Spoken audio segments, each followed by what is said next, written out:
Las misericordias de Dios se renuevan cada mañana. Su voluntad es buena, agradable y perfecta. Bienvenidos a una nueva emisión de Vidas con Propósito, para volver a vivir. Si dices vivir para Dios, entonces todo lo que hagas es para su honor.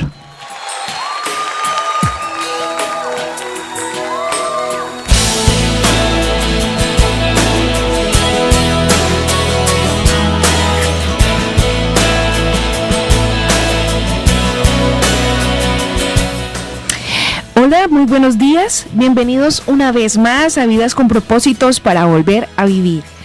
Les saluda Erika Carrillo y hoy continuamos con la serie titulada para este día Claves para crecer en madurez. Y compartiremos con ustedes el cuarto tema: haga todo para la gloria de Dios.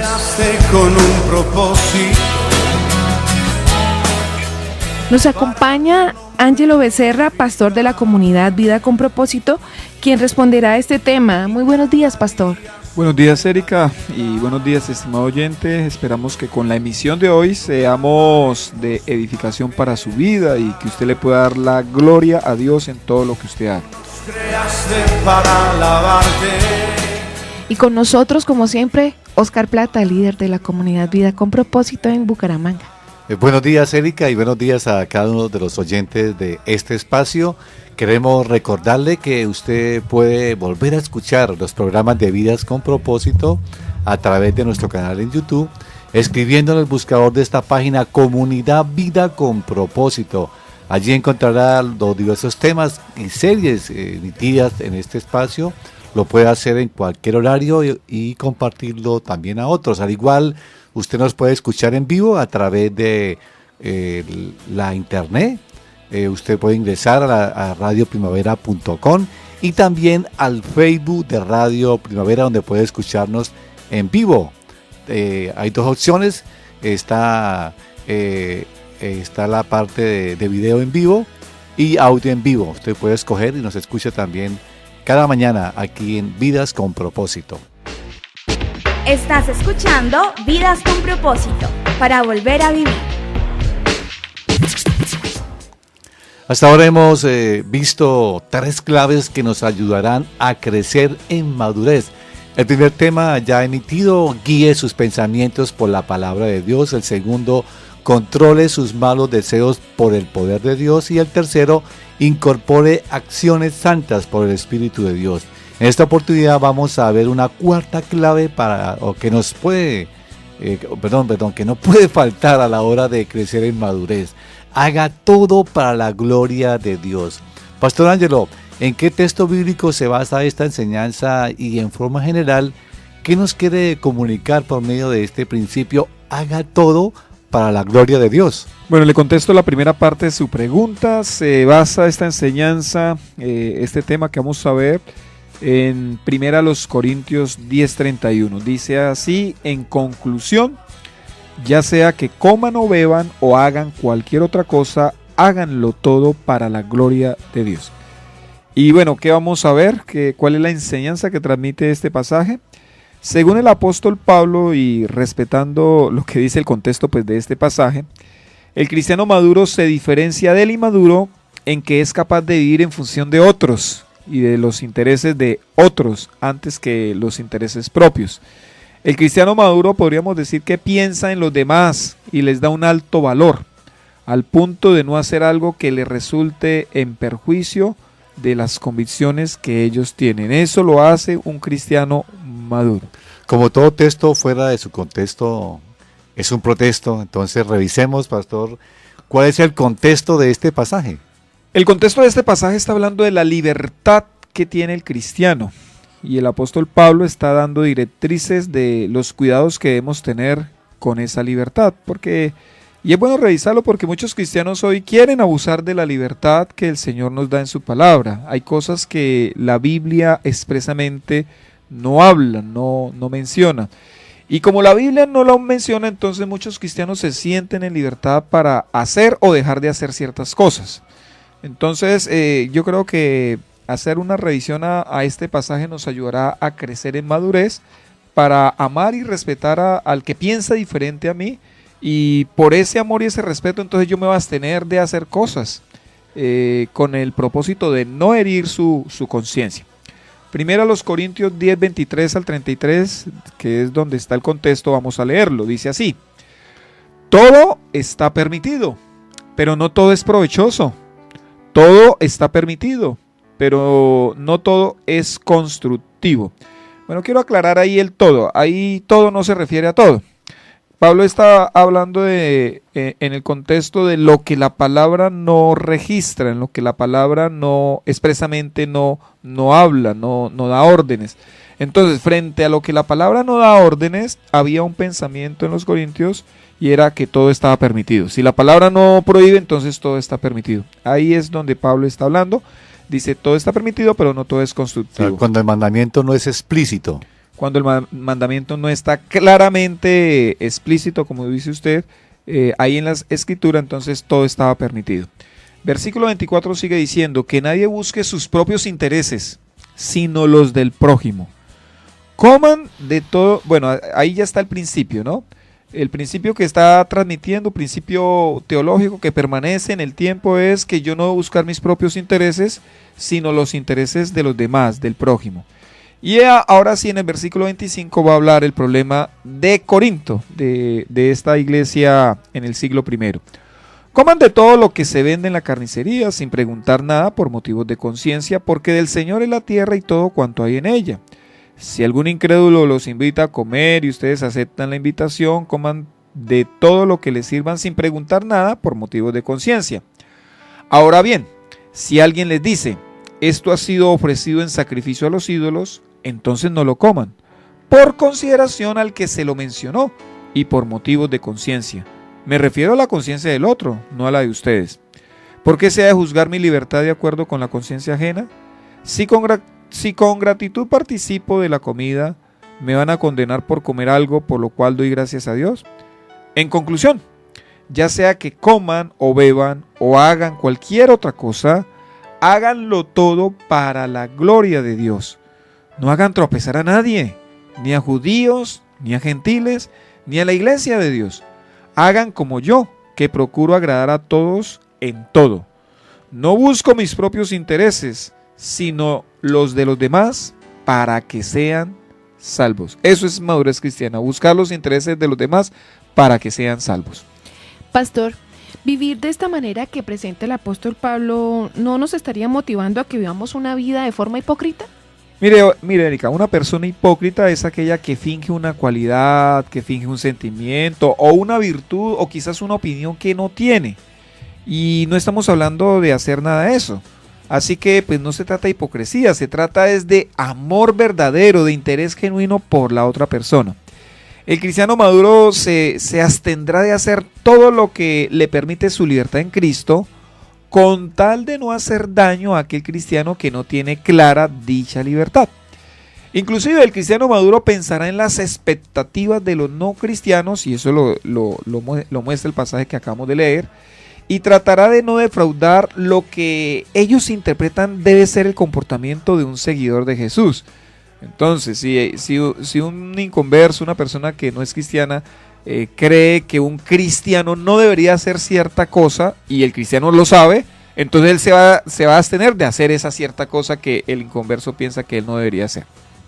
Bueno, si este debe ser el comportamiento de un cristiano maduro, ¿cómo se comportarían entonces los cristianos inmaduros? Bueno, ese es el contraste, ¿no? Los cristianos inmaduros no tendrán problemas en hacer y deshacer lo que ellos consideran permitido, sin importarle los demás cristianos y sin importarle los que no son cristianos.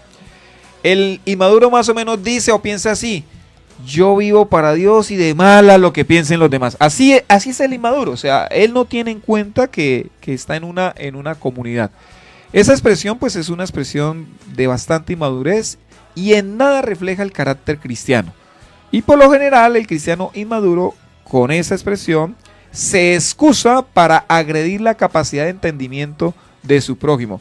Digamos que el cristiano inmaduro dice, pues esto no es malo, o sea, en última yo no lo hago con ninguna mala intención, pues lo voy a hacer, de mala lo que quieran pensar los demás. No, eso no es cristiano.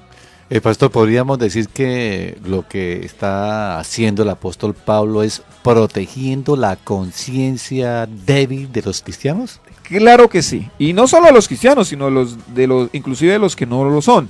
En este pasaje o en el contexto de este pasaje, Pablo dice que todo debemos hacerlo para la gloria de Dios. Y déjenme decirles, estimados oyentes, que Dios no recibe gloria cuando nosotros herimos con nuestra libertad la fe o la cosmovisión de otros. Ahí Dios no está siendo glorificado. Si yo estoy usando mi libertad para que otros empiecen a flaquear, para que otros empiecen a dudar del cristianismo, inclusive para que otros pequen por su conciencia débil, como ya lo vamos a explicar, entonces yo no estoy haciendo eso para la gloria de Dios, no le estoy dando la gloria a Dios.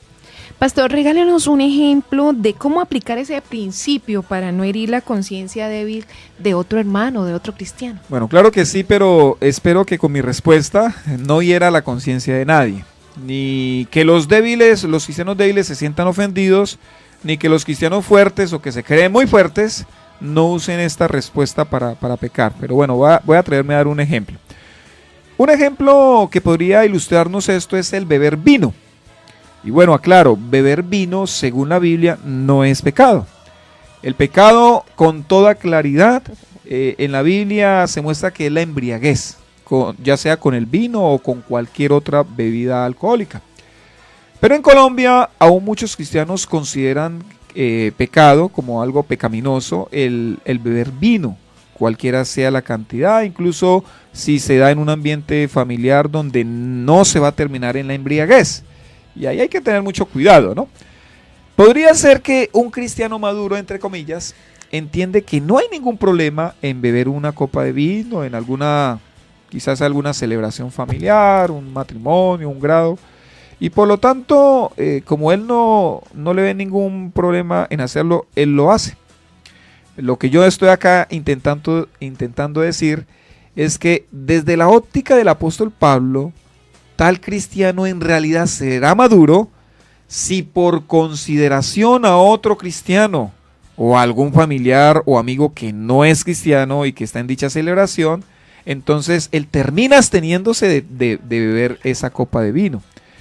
De tal manera, el amor genuino y no la libertad será el conductor de las vivencias y de la convivencia cristianas. De alguna manera, permítame parafrasear las palabras de Pablo.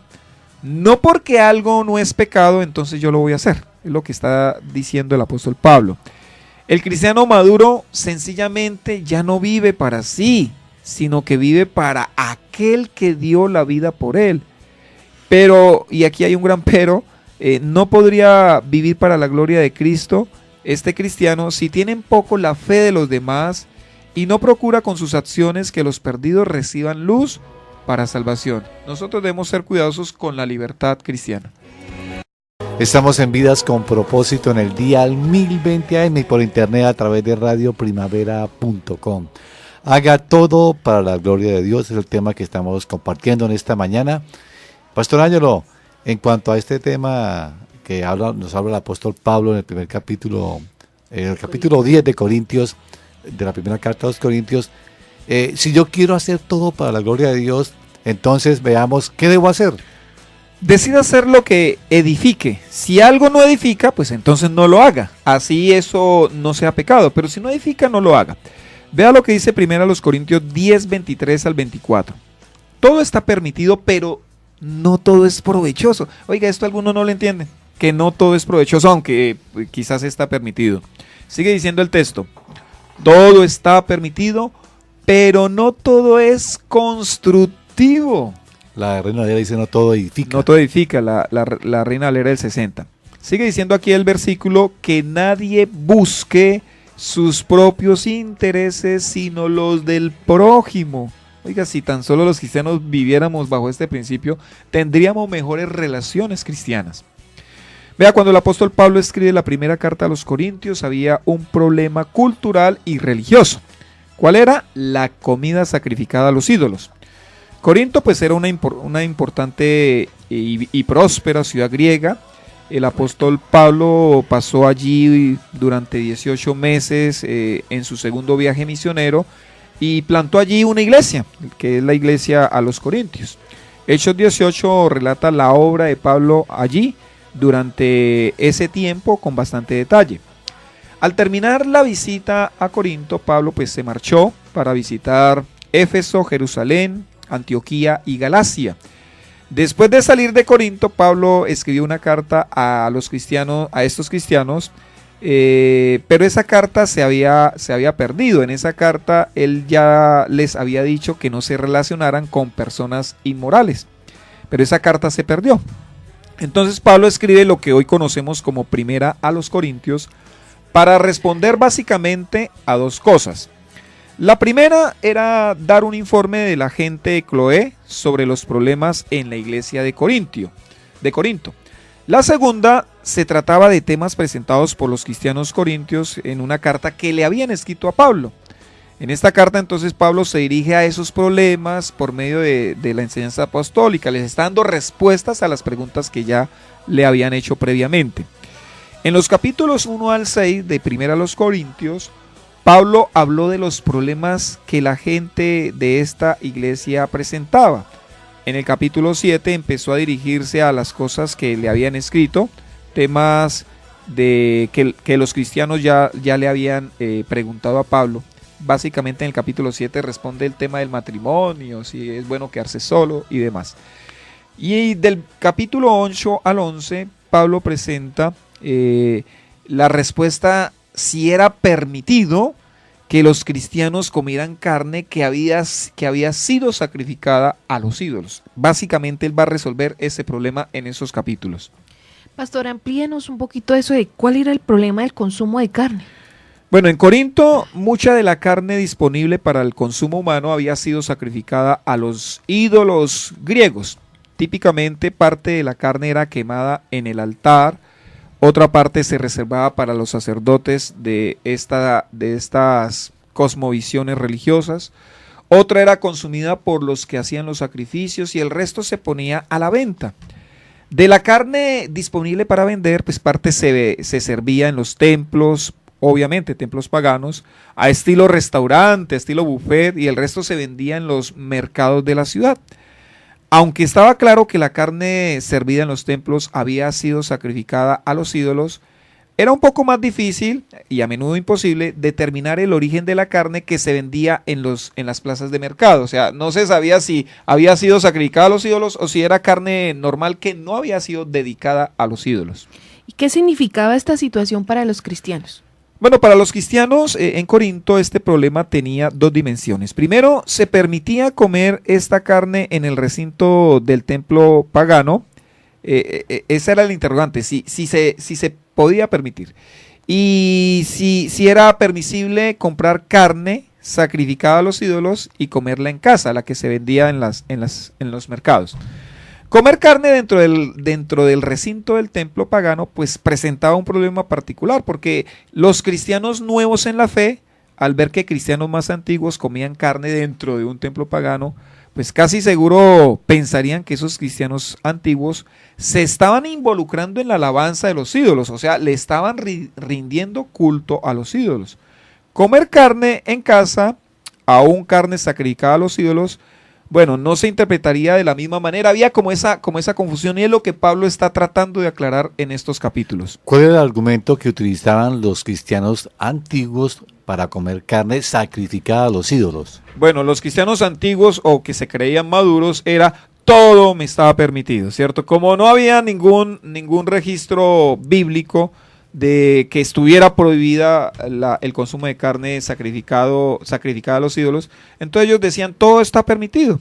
Pues Pablo citó otro de los argumentos que los corintios habían dicho para consumir carne sacrificada a los ídolos y era este: nosotros tenemos conocimiento, decían los corintios.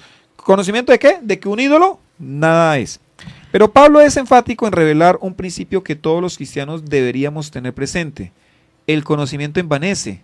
El conocimiento a mí me hace orgulloso si no soy cuidadoso con el conocimiento. Lo voy a leer. Primera a los Corintios, capítulo 8, versículos 1 al 3. En cuanto a lo sacrificado a los ídolos, es cierto que todos tenemos conocimiento. Pablo dice, sí, es cierto que todos tenemos conocimientos. El conocimiento envanece mientras que el amor edifica. El que cree que sabe algo todavía no sabe como debiera saberlo, pero el que ama a Dios es conocido por él. Entonces Pablo, al declarar este principio, ¿les prohibió comer carne sacrificada a los ídolos? No, Pablo no hace eso, más bien les da unos muy buenos argumentos para que ellos entendieran lo que pasaba en la conciencia de alguien débil, y se lo voy a leer, versículo 4 en adelante, dice: de modo que en cuanto a comer lo sacrificado a los ídolos, sabemos que un ídolo no es absolutamente nada y que hay un solo Dios, pues aunque haya los así llamados dioses, ya sea en el cielo o en la tierra, y por cierto que hay muchos dioses y muchos señores, para nosotros no hay más que un solo Dios, el Padre, de quien todo procede y para el cual vivimos, y no hay más que un solo Señor, es decir, Jesucristo, por quien todo existe y por medio del cual vivimos. Pero no todos tienen conocimiento de esto. Algunos siguen tan acostumbrados a los ídolos que todavía comen carne, estando conscientes de que ha sido sacrificada a un ídolo, y su conciencia se contamina por ser débil.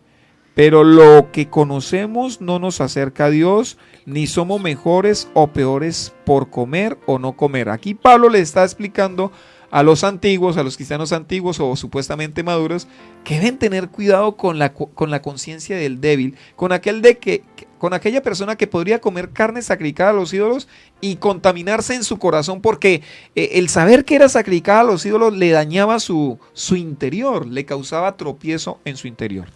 O sea que con este argumento el apóstol Pablo sí le permite a los cristianos fuertes en su conciencia de Corinto que comieran carne sacrificada a los ídolos. No, tampoco.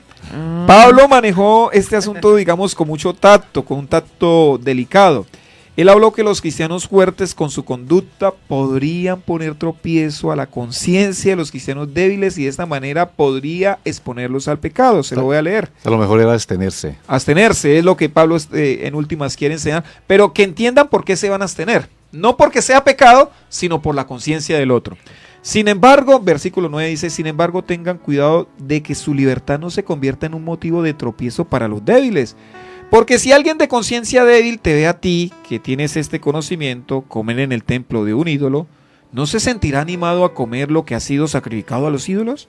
Entonces ese hermano débil, por quien Cristo murió, se perderá a causa de tu conocimiento. Al pecar así contra los hermanos, hiriendo su débil conciencia, pecan ustedes contra Cristo. Por lo tanto, si mi comida ocasiona la caída de mi hermano, no comeré carne jamás, para no hacerlo caer en pecado. Vean la madurez del apóstol Pablo. Dice: yo me voy a abstener de cualquier cosa si eso ha de hacer tropezar a alguien. Pastor, puntualmente, ¿qué debemos hacer para edificar la vida de todos los hermanos, especialmente de los que son débiles en su conciencia? Bueno, quiero dar aquí un consejo. Estimado oyente, no discuta sobre asuntos sin importancia. Vea, valore lo central sobre lo periférico. Hay gente que le gusta ponerse a discutir, a pelearse por cosas que no tienen realmente valor. Romanos 14:1 dice: reciban al que es débil en la fe, pero no para entrar en discusiones. Vea, es triste, pero se está volviendo la moda. Discutir por cosas que no tienen valor, que no tienen sentido. Uno ve en las redes sociales discusiones interminables sobre asuntos que en realidad pues carecen de peso espiritual, y arman tremendos debates por internet, cosas que no tienen importancia. Aplicando este principio a nuestra época, ¿qué cosas podríamos decir que no tienen valor o importancia como para no ponernos a discutir por eso? Bueno, asuntos hay muchos, Oscar, pero permítame, voy a dar un ejemplo. El del vestuario. El principio bíblico es vestir con modestia y con recato. Eso es muy claro. Lo demás son legalismos que no tienen ningún poder frente a los apetitos pecaminosos. Por ejemplo, en años pasados, en muchas iglesias cristianas se enseñaba que las mujeres no debían ponerse pantalón porque consideraban que era pecado. Y para quienes vivimos en aquella época, recordamos que a pesar que algunas hermanas se esforzaban por no ponerse pantalones y vestían con faldas muy largas, a pesar de ello, algunas jovencitas quedaban embarazadas sin haberse casado. Y bueno, no quedan embarazadas por ponerse faldas largas, claro, eso es entendible. Sencillamente quiero señalar que esa norma no tenía ningún poder frente a los apetitos pecaminosos. Ahora, si una hermana en la actualidad se siente cómoda en su relación con Dios, vistiéndose con faldas largas, y le incomoda ponerse pantalón, pues que lo haga. Y las hermanas que sí les gusta usar pantalón, pues no deberían ni burlarse ni menospreciar a las hermanas que han tomado la decisión de vestirse así, con faldas largas, pues lo más seguro es que lo están haciendo para el Señor. Pues por otro lado, las hermanas que usan faldas largas no deberían juzgar ni atacar a las hermanas que usan pantalón, tildándolas de mundanas. Y añadiría nuevamente el principio bíblico en cuanto al vestuario. Vestir con modestia y con recato, porque podría ser que una hermana no se siente mal por los pantalones que se pone, pero si con dichos pantalones está demarcando su figura debido a lo apretado que le queda su pantalón, pues desde luego que estará ofendiendo a Dios y será responsable delante de Él. Apreciado oyente, mañana dentro de la programación de Vidas con Propósito tendremos teología pura teología, así que no se la pierda. Si desea comunicarse con nosotros, nos puede llamar al teléfono 310-212-4602, 310-212-4602. Gracias por escucharnos y que pasen un día